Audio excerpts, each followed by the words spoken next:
자, 오늘 읽은 본문 말씀에서 주님이 비유의 말씀을 하셨는데, 이 비유가 이게 여러 7가지 비유로 되어 있어가 이 비유가 예언의 말씀이고, 장차 주님의 이 복음이 이 땅에 주님이 가지고 오신 복음의 씨앗이 어떻게 떨어져서 열매를 맺고 어떻게 자라서 교회가 생겨지고, 그리고 마지막 날에 우리가 천국에 들어갈 수 있는가, 그것을 연결적으로 이어서 주시는 비유의 말씀이에요. 그래서 오늘은, 지난번에는 씨 뿌리는 비유를 해가지고 길바닥 같은 심령, 돌짝밭 같은 심령, 가시밭 같은 심령, 옥토 같은 심령에 떨어진 씨에 대해서, 씨가 나서 자라는 모습, 길바닥은 노인들의 마음이고, 또 돌짝밭은 청년들의 마음이고, 가시밭은 장년들의 마음이고, 옥토는 어린이 같은 그런 순수한 마음이다. 거기서 30배, 60배, 100배를 결실맞는다. 이런 비유를 하시면서 이만큼 복음의 씨앗이 주님이 증거한 천국 복음도 쉽게 싹이 맞는 게 아니라는 거죠. 회개한 심령, 옥토 같은 심령인데 그런 마음이 쉽지 않잖아요. 그래서 오늘 두 번째, 세 번째까지의 비유는, 천국은 뭐가 같으냐면은 이 씨앗은 가라지 비유로 말씀하셨고, 그다음에는 겨자씨의 비유를 들어서 이 복음이 어떻게 퍼져가고 성장돼 가지고 어떻게 천국이 이루어져 가는 것을 이렇게 예수님께서 우리에게 비유로 말씀해 주고 있는 것입니다. 먼저 두 번째, 이 가라지 비유는 천국은 좋은 씨를 제밭에 뿌린 것 같다. 이것을 지난번에 한 원이고, 이제 그 뿌려놓으면, 씨를 뿌리면 밀보리가 자라요. 밀보리 씨를 뿌리면, 주님이 비유를 들은 거니까 밀보리를 심으면 가라지가 그 속에서 성장한다는 거예요. 우리는 뭐 농촌에 사는 사람 다 알 것 같아요. 이 가라지는 그 당시 중동 팔레스타인 땅에서도 지방에 흔히 밀밭이나 보리밭에서 볼 수 있는 가짜의 가짜 밀이요, 가짜 보리를 말하고 있습니다. 근데 외형은 거의 밀보리와 똑같아요. 밀보리 똑같아요. 제가 올 때 뭐 보리밭도 제가 가보고 밀보리도 다 경험했지만, 진짜 우리나라 그걸 갖다 깐북이라고도 그러기도 하고, 비슷한 이 가라지는 잘 몰라요, 그럴 때는요. 그래서 외형은 거의 같아요. 근데 나중에 가서는 알게 되는 것입니다. 근데 그 내용은 성질이 달라요. 성질이 가라지와 갈고군. 농부는 그래서 어떤 게 가라지인지, 또 어떤 게 진짜인지, 벼도 그렇고, 그 가을에 가보면 너무나 우리 알았어요. 이 벼는 다 알고 돼가지고 고다 머리를 숙여서 겸손한 모습으로 나는 그저 고개를 숙입니다. 그 가라지 피가 있는데 그거는 참 잘났다고 하면서 박 흔들어. 그걸 그때 가서 뽑는 거죠. 근데 어릴 땐 잘 모릅니다. 그걸 말씀하시는 거예요. 그래서 처음에는 모르기 때문에 결실할 때까지 그거를 내버려 두라는 거예요. 주님은 그렇다 이 말이에요. 그 이유가 뭐냐면은, 지금 뽑으면 알고까지도 다친다는 거예요. 다 망가지고 피가 오기 때문에.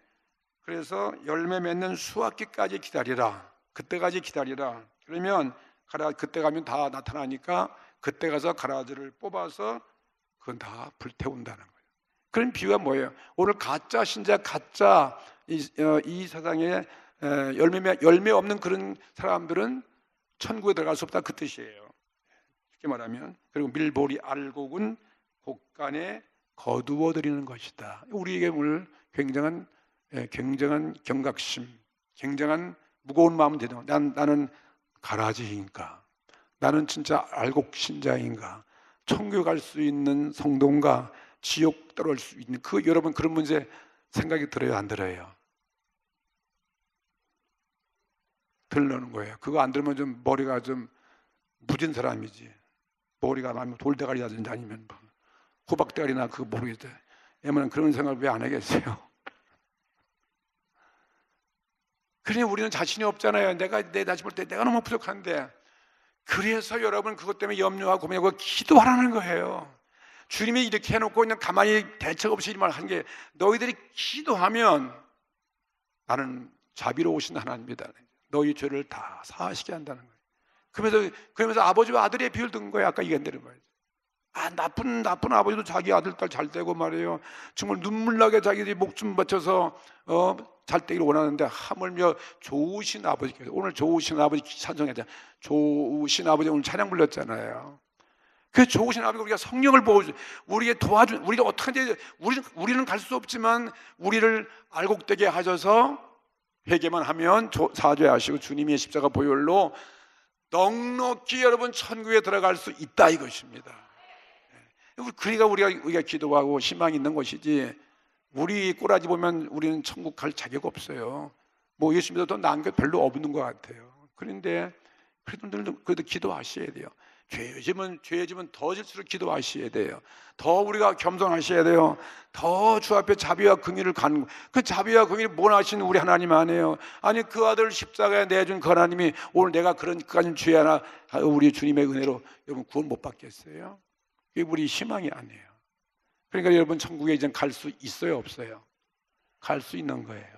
이거 목사님 전부 다 이러니까 난 가라지인데 나는 다 틀렸네. 그리고 지레 그냥 낙심하고 그냥 포기하지 말라 이거예요. 오늘 여기 나오면 다 여러분 알곡이 되어져요. 다 알곡돼서 여러분 천국 국관에 들어간 그것을 주님 말씀하시는 거죠. 가라지의 비유.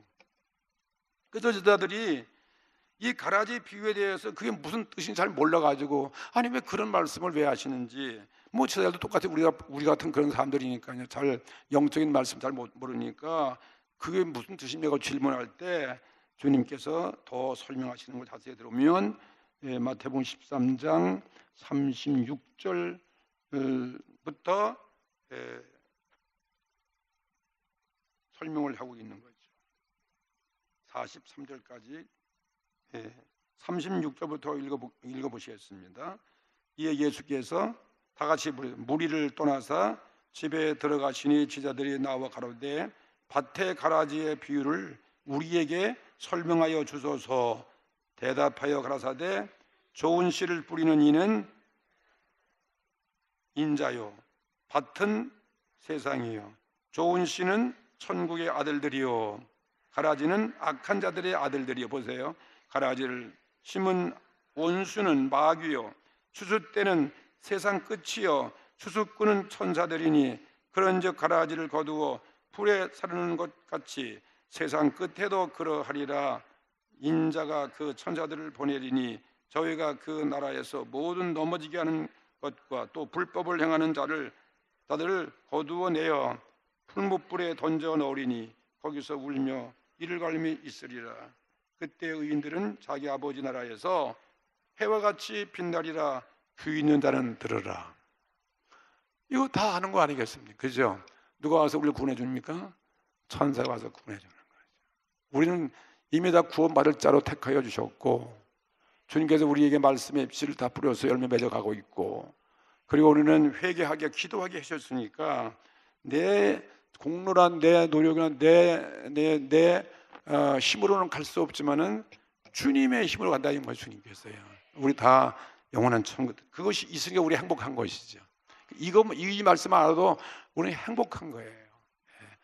어떤 무엇으로 이런 행복을 우리는 맛볼 수 없는 거죠. 오늘 여러분이 교회 나면 그래서 우리가 이 교회 예배드리는 시간이 가장 귀중한 시간이고 가장 행복한 시간이고 가장 축복의 시간이죠. 선인과 악인이 이 세상에 혼합해 가지고 산다 이 말이에요. 지금 다 안 믿는 사람이 진짜 오히려 더 좋게 보일지도 몰라요. 예? 다 위선의 탈을 쓰고 다 가면 쓰고 사니까요. 그런 사람이 더 인격적으로 훌륭해 보일 수도 있을 것 같아요. 오늘 우리 예수님의 십자가 보혈의 피로 우리는 성령의 씨앗을 우리 안에 심었잖아요. 그래서 주님이 맺게 해주신다 이 말씀이에요. 세상에 혼합해가지고 사는데 우리가 지금 근시안적인 그런 판단을 쉽게 미래 그걸 삼가해야 돼요. 우리는 지금은 우리가 더 고통받고 우리가 다 그 짓밟힘을 당하고 우리가 어려 보면 쭉정이 같이 보일지도 모르고, 그런데 정말 마지막 때 가면요, 가을에 가면 나타나지. 마지막 때 주님 오시는 그날에, 그게 얼마나 우리가 지금 경고 주는 말씀이에요. 마지막 그날에 주님 오는 그날에 내가 죽음이 왔을 때만 중요한 것이죠. 여러분 건강한 게 별로 안 모르는 여러분 당장 지금 생사를 지금 가늠할 수 없는 그런 갈림길에 있다. 내가 지금 죽을지도 모르고 지금 병원에 가서 이 수술 때 제가 칼을 대고 있어 지금 여러분이 이제 지금 얻은 그런 중요한 수술을 받고 있을 때 마음이 어떻겠어요? 그 순간에 그 순간 여러분 기도하세요? 안 하세요? 기도할 거예요. 예, 기도만 정말 크게 기도할 것 같아요. 하나님 내 생명 살려달라고 말이죠. 내가 만약에 죽는다면 나를 이대로 그냥 천국에 들어가게 해주시옵소서. 그렇게 기도할 때 마음이 편해질 것 같아요. 근데 여러분 구원받지 못할 사람은 기도도 안 나오고 이를 팍팍 깔고 그냥 두려워 떨다가 그냥 죽어가면 그런 소망이 있겠어요? 예. 그런 모습 한번 생각해 보세요. 그러니 우리가 얼만큼 우리 주님이 계셔서 우리 기도할 수 있고 대상이 있고 말이에요. 천국이 우리 앞에 있다는 거 얼마나 우리가 든든하고 행복한 것입니까? 큰 우린 빼기죠. 그래서 지금 우리는 판단을 할 수 없어요. 종말의 심판의 마지막 때 그때 맡겨야 된다. 그것을 주님 말씀하시는 거예요. 그때 복음이 결실하는 신자는 다 그와 같은 것입니다. 다 우리는 주님께 맡겨서 주님이 우리 곳간에 우리를 데려간다는 거죠. 예. 근데 복음과 상관이 없는 이 세상 사람들, 타락한 신자들이 우리 주위에 많다. 그런 세상 속에 우리가 둘러싸여 가지고 우리 그리스도인 복음의 씨를 받은 우리 신자는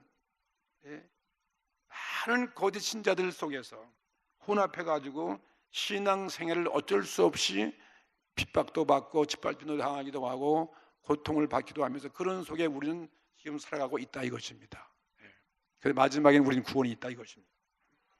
그래서 신자는 타락한 신자와 거짓 신자와 함께 살아가는 이 세상 고통에 우리 따를 수밖에 없는 거예요. 어쩌면 불신자가 더 득세하고 더 잘되고 더 성공하고 그럴지도 몰라요. 우리는 더 고통이 많고 또 여러 가지 상처를 받고 짓밟힘 당하기도 하고 또 실패하지만은 마지막 때 우리 있다 그것입니다. 그래서 사도 바울이 고백한 그의 신앙의 과거를 경험하면서 이렇게 고백하는 것이 있어요. 고린도후서 11장 23절부터 27절 말씀을 제가 읽을 테니까 여러분이 뭐 펴보셔도 되고 고린도후서 11장 23절 이 사도 바울의 고백이에요. 사도 바울이 얼마나 신앙생활 하면서 고통을 받았는지 이런 가짜 이런 이 가라지 같은 세상 속에 섞여서 살고 있는 자기의 신앙을 이렇게 고백하고 있어요. 고린도후서 11장 23절에 저희가 찾으셨어요?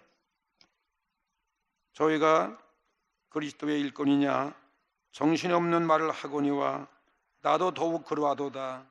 내가 수고를 넘치도록 하고 옥에 갇히기도 더 많이 하고 매도 수없이 맞고 여러 번 죽을 뻔하였으니 유대인들에게 40에 하나 감한매를 5번 맞았으며 3번 태장으로 맞고 1번 돌로 맞고 3번 파선하는데 일주일을 기품에서 지냈으며 여러 번 여행의 강의 위험과 강도의 위험과 동족의 위험과 이방인의 위험과 시내의 위험과 광야의 위험과 바다의 위험과 거짓 형제 중에 위험을 당하고 또 수고하며 애쓰고 여러 번 자지 못하고 줄이며 목마르고 여러 번 굶고 춥고 헐벗었노라.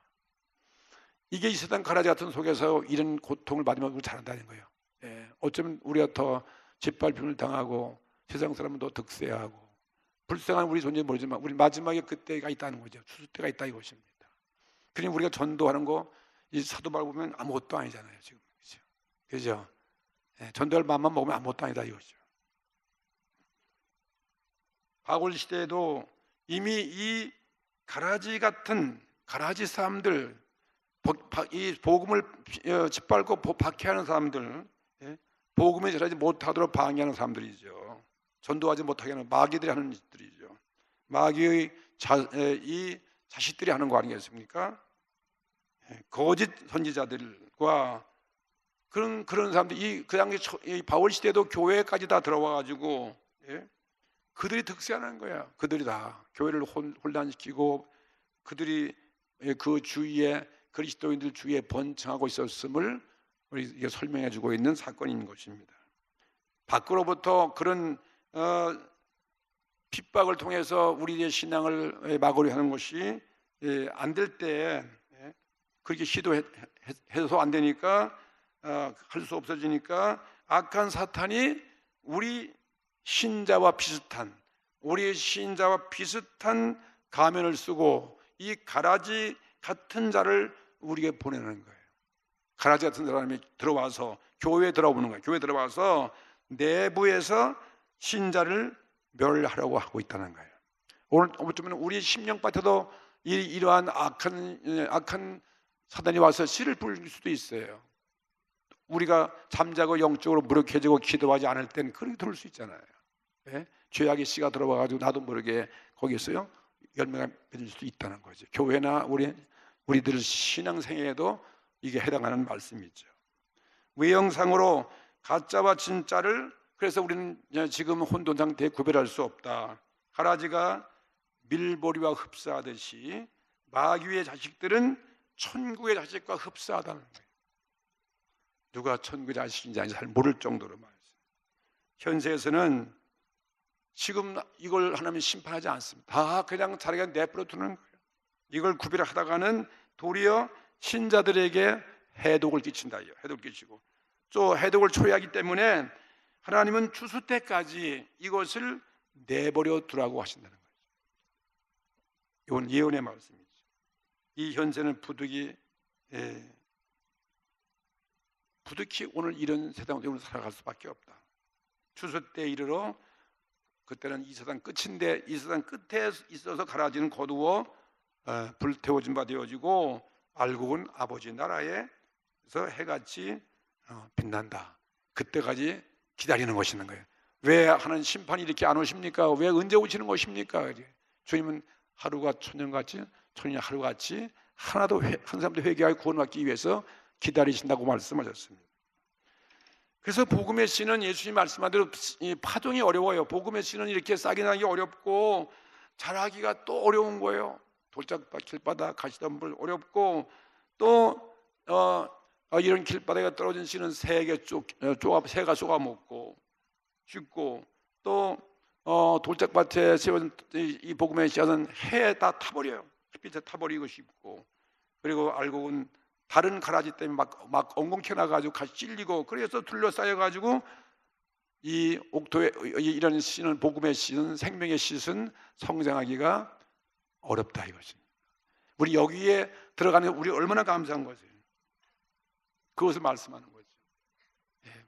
가라지와 알곡이 있다는 사실 우리는 믿습니다. 그래서 우리는 알곡이 되기 위해서 기도하는 거죠. 내가 내 스스로 못하니까요. 성령이여 도와주시오.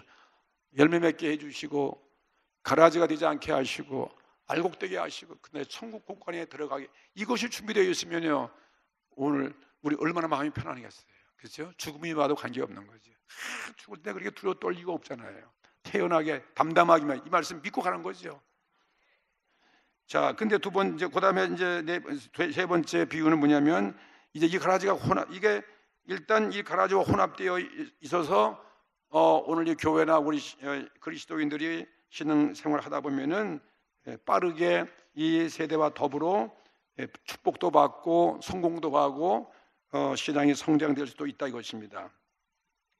마귀 자식들의 혼합에 의해서, 즉 세상 여러 가지 환경에 의해서 신자의 이 단체인 교회가, 세상의 교회가 순식간에 성장돼 나가는 거예요. 순식간에 성장돼 나가는 시대가 많잖아요. 우리 교회 역사 보면 이 유럽의 중세 시대 그때라든지 문해부흥, 오늘 우리 한국에도 80년대 얼마나 많이 성장했어요. 그 당시는 그냥 복음 전하고 그냥 교회만 같이 가면 다 몰려와서 교회 부흥되잖아요. 저도 그때 부흥한 거예요. 우리 교회도 우리 교회 1983년도에 시작했으니까 그냥 그때 진짜 교회가 진짜 잘 되더라고요. 그때는요 이런 교회도 없어서 그냥 새빵교회, 그냥 사월세 교회, 그냥 조그만 교회 그냥 몰려오는 거예요. 할렐루야. 그때 정말 부흥 많이 됐어요. 요즘은 참 안 돼요. 요즘은 교회 개척해놔도 되지 않습니다. 되는 교회가 없어요. 순식간에 교회가 성장해가지고 이 세상에 대형 교회, 대세력의 위치에 이르는 시대가 있었다는 거죠. 근데 교회 역사도 그렇게 된 거예요. 예수님이 그 복음에 잘 뿌리고 앞으로 이 복음이 발전해가 되올 때 그런 변천해가는 그런 모습을 벌써 예수님은 수천 년 전에 벌써 그걸 비유로 말씀하신 거예요. 그것을 말하는 것이 세 번째 비유인 겨자씨의 비유예요. 겨자씨. 31절부터 읽나요? 31절. 겨자씨 비유. 천국은 마치 뭐가 같다 그랬어요? 겨자씨와 같다. 적은 씨와 같다. 이 복음이에요, 복음. 사람이 이것을 가져다가 밭에 뿌리면 어떤 씨보다 작은 것이지만, 나약한 것이지만, 정말 관세받고 멸시와 천대받는 십자가 복음이에요. 그 작은 것이지만 이것이 막 자라요. 예? 하나님의 은혜가 자라게 되어지면 다른 풀보다 어떻게 돼요? 더 큰 나무가 되어진다는 거예요. 큰 나무가 되어서 그렇게 되면 어떻게 된 것입니까? 교회가 막 그냥 부흥되고 그냥 체력화되어지고 그냥 세상을 군림하는 그런 위치가 되어지면 어떻게 돼요? 큰 나무로 비유했어요. 교회를, 우리의 신앙을 큰 나무가 되어지고, 그러면 공중의 새들이 날라온다 그랬어요. 그죠?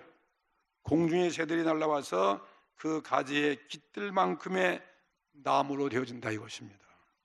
예, 이거는 작은 복음의 모종이 이렇게 세상 문화 여러 가지 발전에 더불어 해서 순식간에 성장해서 큰 나무가 되어지고, 또 그러면 큰 교회가 돼요.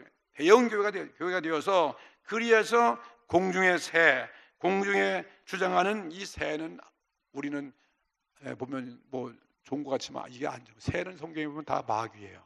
안 좋은 모습이에요. 그래서 이 공중을 권세잡은 그러한 새, 마귀 그 자신이 와서 그 가지 이 교회 안에 다 들어와가지고 그늘 속에 깃들인다는 거예요. 참 우리 두렵죠. 그늘 속에. 그러니까 가짜가 진짜가 있는 것도 있는 것이고, 여기 새라고 하는 것은 아름다운 앵무새나 무슨 꾀꼬리나 이런 새가 아니라 이 말이에요. 이 새는 안 좋은 새예요. 이 새는 사랑스러운 새가 아니에요. 독수리 같은 거예요. 중동에만 흔히 있는 독수리, 매 같은 소리개, 막 짐승을 잡은 소리개 같은 그러한 올빼미 같은 혐오하는 안 좋은 그런 새들이 다 이건 마귀를 상징하고 있는 거죠. 마귀가. 여기서 성경 보면은 새에 대해서 아름다운 말을 한 게 없어요. 다 부정적인 거예요. 안 좋은 거예요. 마태복음 13장 4절 우리가 지난 시간에 말씀드린 것처럼 복음의 씨를 뭐가 쪼아 먹는다 했어요? 하늘의 새가 쪼아 먹는다는 거예요. 우리 복음 들으면 다 마귀가 쪼아 먹어. 우리 마음에 하나도 안 들게 만드는 거예요. 싹이 안 나게 만드는 거죠. 에베소 2장 2절에는 공중의 권세 잡은 통치자라고 말했어요.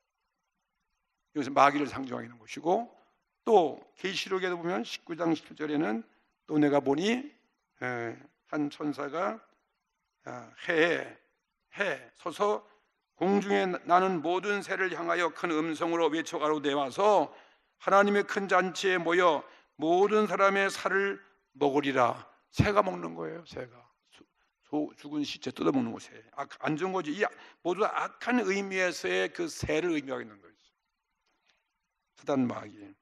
실제 중동에 가면 사막에 그런 무서운 새들이 많아요. 광야에. 그래서 그런 그 새들이 와가지고 어린 양을 그냥 물어가요. 이게 발톱을 가지고 어린 양을 잡아먹는 거예요. 예? 맹수도 있지만 이런 독수리가 아주 무서운 독수리가 어린 양을 빼앗아서 달아나기도 하고, 그 다음에는 사막에서 죽은 낙타 이런 짐승들을 이런 고기를 먹는 게 그게 육식 자는 이런 새들이 많다니 말이죠. 이건 사단의 모습을 말하고 있어요.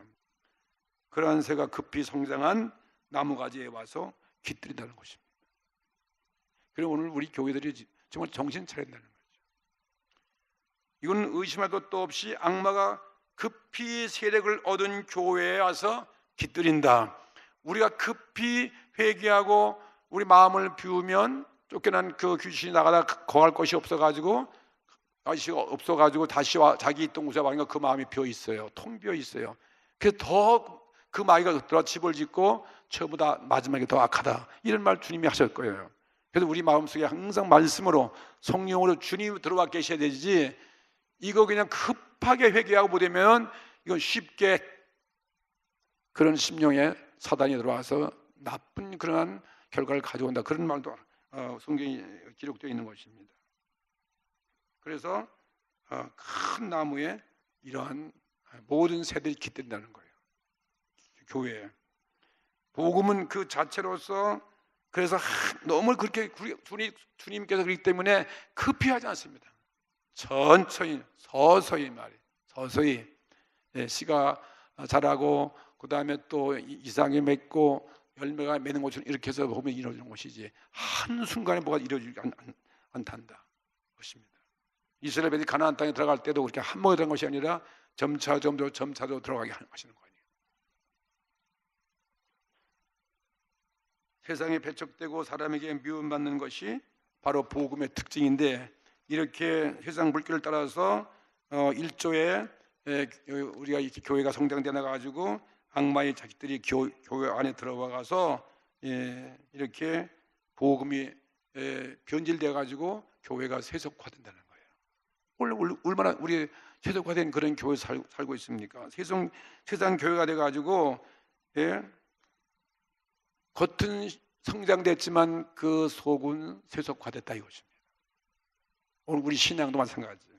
그래서 겨자씨가 하룻밤에 자라서 얼마 못 돼가지고 나무 같은 곳으로 되듯이, 세속적인 이 세상 교회는 뭐 금세 수년 안에 안 돼서 세계적인 세력으로 이게 번창해 나가고 권력을 잡게 되어지고 군림하게 되어지고, 그 다음에 정치가 혹은 사업과 이러한 그 세상 지식자, 학자들, 권력자, 돈 있는 사람들, 이런 사람들이 교회 안으로 들어와서 교회가 마지막 세도가 된다는 거죠.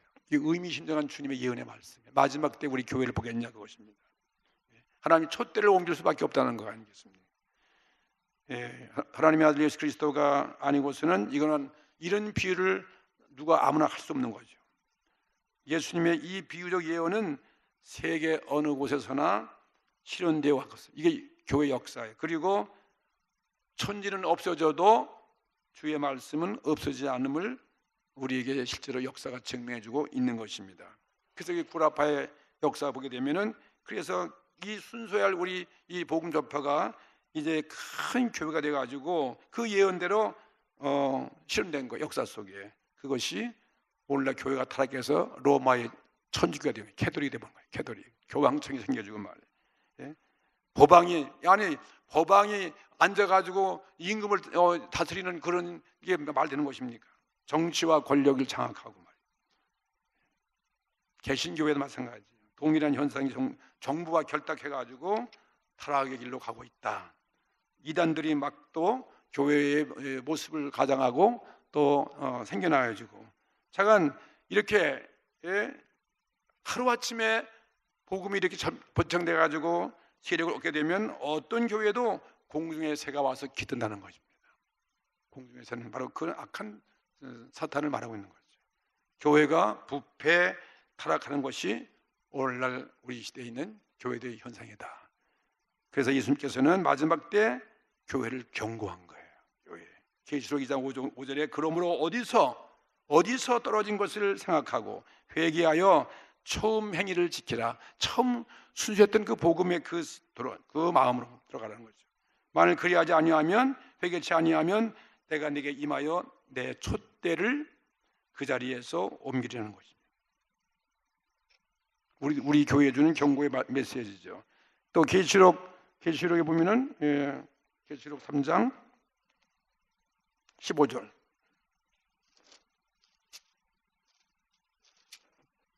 계시록 3장 15절 이하해 보겠습니다.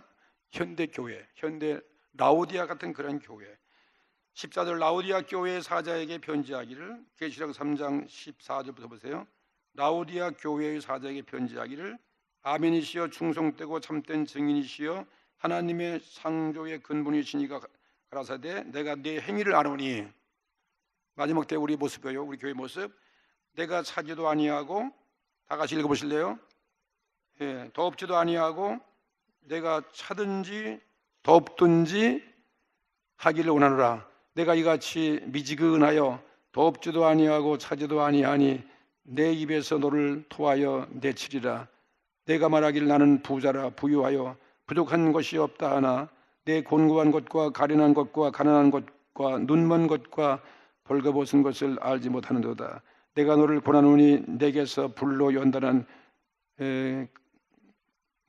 금을 사서 부유하게 하고 흰옷을 사서 입어 벌거벗은 수치를 보이지 않게 하고 안약을 사서 눈에 발라 보게 하라. 무릇 내가 사랑하는 자를 책망하여 징계하노니 그러므로 내가 열심을 내라 회개하라. 보세요. 볼지어다 내가 문 밖에서 두드리노니 누구든지 내 음성을 듣고 문을 열면 내가 그에게로 들어가고 그로 더불어 먹고 그는 나로 더불어 먹으리라. 이기는 그에게는 내가 내 보좌에 함께 하여 주기를 내가 이기고 아버지 보좌에 함께 앉은 것과 같이 하리라. 귀 있는 자는 성령이 교회들에게 하시는 말씀을 들을지어다. 칭찬 듣는 교회가 되겠죠. 우리 교회는 하나인데 우리 교회뿐이 아니라 우리가 교회, 작은 교회예요. 내 심령, 오늘 내 참 복음 받은 내 알곡된 신자가 되어야 되는 거죠. 가짜 신자가 되면 안 돼. 이건 영적으로 깊은 잠에 빠져 있으면 안 된다는 거죠. 세속화되어지고 내 안에 이렇게 나도 모르게 사단들이 세대 막 들어와 가지고 복 받으면 다 게으러지는 기도 안 하는 거예요. 옛날 다 잃어버리는 거예요. 우리 모습이나 교회의 모습이 다 똑같은 거 아니겠습니까? 아름다운 교회가 되어 우리 교회가 아름다운 교회가 되고 세상 세속화되어서 세상 속에 손가락질 받는 그런 내 성도가 되고 교회가 되어서는 안 된다. 오늘 우리 자신들에게 주시는 하나의 경각심의 예언의 말씀이죠. 우리는 마지막 그래서 이러한 구원에 참여하기 위해서 우리 깨어서 기도하라는 거예요. 이번 송이 끝나고 뭐 기도할 사람 다 2주 동안 기도하라 그랬잖아요. 오늘 새벽기도 많이 나오셨나요? 그런 손 다 들었던 보니까 아니에요. 기도하라는 거예요. 부활주의를 고난주를 앞에 놓고 말이죠. 기도할 수밖에 없어요. 성령이 내 안에 말씀으로 뿌리려고 믿음이 내 안에 들어오고 말이죠. 그래서 이런 모든 세력을 늘 싸워서 이겨야 된다는 거죠. 우리 주님이 기도한 자에게 주께서 응답해 주시고 우리의 성령을 역사하셔서 저와 여러분을 마지막까지 구원하시고 천국에 들어갈 것을 믿습니다. 우리 염려하지 마세요. 오늘 우리 늘 이런 세속화되지 않기 위해서 늘 깨어 기도하는데 사도 바울이 말씀 그대로 로마서 12장 1절 이하에 뭐랬습니까? 그러므로 형제들아 로마서 12장 1절 또 한번 찾아봐. 로마서 12장 1절 로마서 그러므로 형제들아 내가 하나님의 모든 자비하심으로 너희를 고나노니 너의 몸을 하나님이 기뻐하시는 거룩한 산제사로 드리는 거예요. 우리 몸을 이는 너희의 들을 영적 예배니라. 그러면서 너희는 이 세대를 본받지 말라는 거예요. 이 세대를 본받지 말고 오직 마음을 새롭게 함으로 변화를 받아서 우리 변화받아야죠. 하나님의 선하시고 기뻐하시고 온전한 뜻이 무엇인지를 분별하도록 하라. 이 세대를 본받지 않기 위해서 우리는 구역장 하셔야 돼요. 죽어가는 사람들 인도하기 위해서 우리가 이 복음을 전도하셔야 되는 거예요. 세대를 우리 본받는 아니. 그래서 우리는 세상 삶에 즐기는 우리 주말을 본받지 않기 위해서 제가 구역 예배 토요일 날 보려는 거거든요. 너무나 이 세상에 다 주말에 다 사람이 다 나가니까요.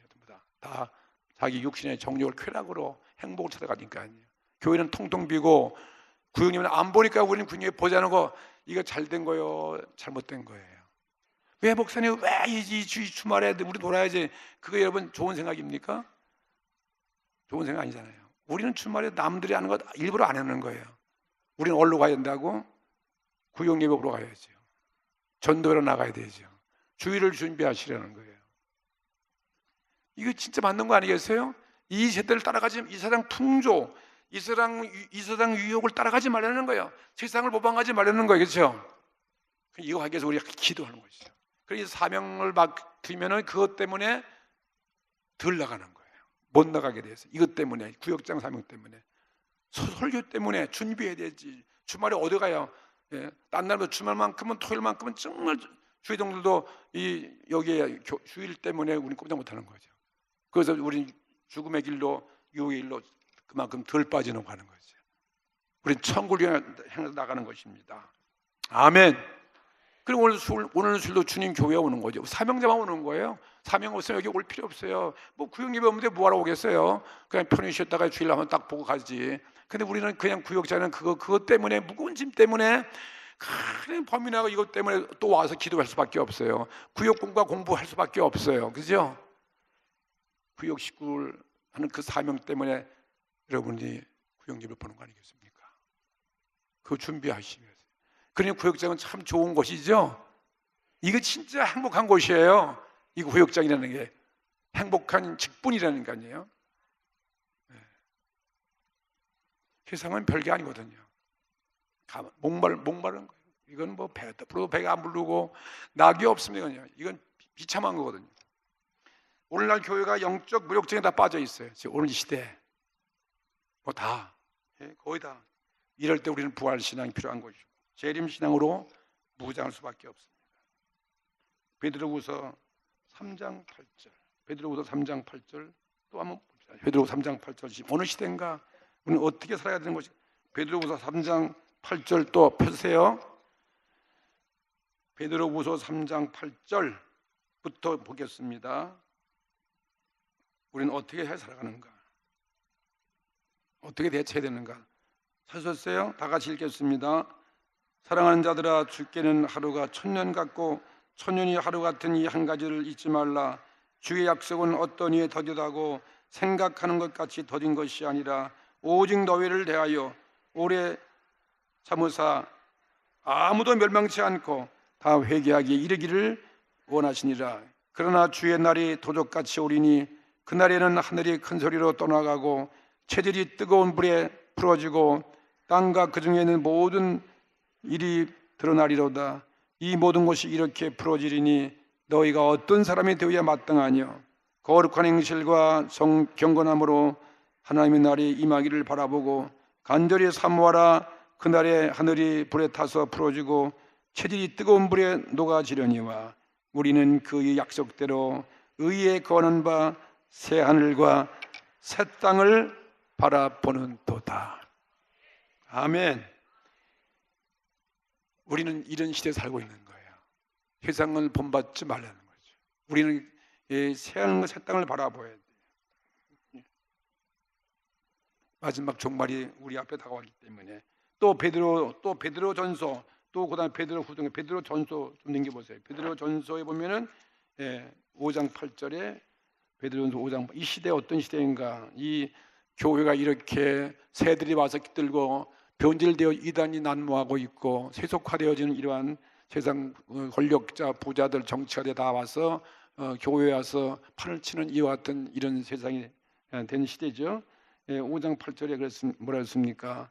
근신하라, 깨어라, 너의 대적마귀가 우는 사자같이 두루다니며 삼킬 자를 찾나니 너희는 믿음을 굳게 하여 대적하라. 사명을 위해서 여러분들이 우리 정말 직분을 위해서 영혼들을 구원하기 위해서는 정말 정신 차리고 깨어서 근신하고 깨어서 기도하는 수밖에 없는 거죠. 그래 기도밖에 없다 이 말. 기도해서 오늘 하나님의 능력을 받아가지고 성령의 도우심으로 능히 우리는 구원에 참여할 수 있고 우리의 사명을 감당할 수 있고 세상 모든 유혹과 함정과 올무에 빠지지 아니하고 우리의 신앙을 지켜나갈 수 있고 깊은 영혼의 잠에서 깨어날 수 있는 그 비결은 다른 방법이 없어요. 회개하고 순종하는 길밖에 없고 주님의 도우심밖에 없습니다. 우리는 주님의 그날에 정말 우리 신랑 되신 예수 그리스도를 맞이하는 그런 준비를 하여야 될 것입니다. 그렇죠? 깨어있는 다섯 처녀 같이 기름 준비한 다섯 처녀 같이 등불 들고 준비하고 우리는 주님을 맞이한 신랑을 맞이한 우리 주님 재림하실 때 그 혼인잔치에 다 들어갈 수 있는 이런 신부의 준비, 신부가 해야 할 깨끗함 그것을 준비하고 기도하는 깨어있는 지혜로운 슬기로운 우리 신부들이 다 되시기를 주의 이름으로 축복합니다. 다 같이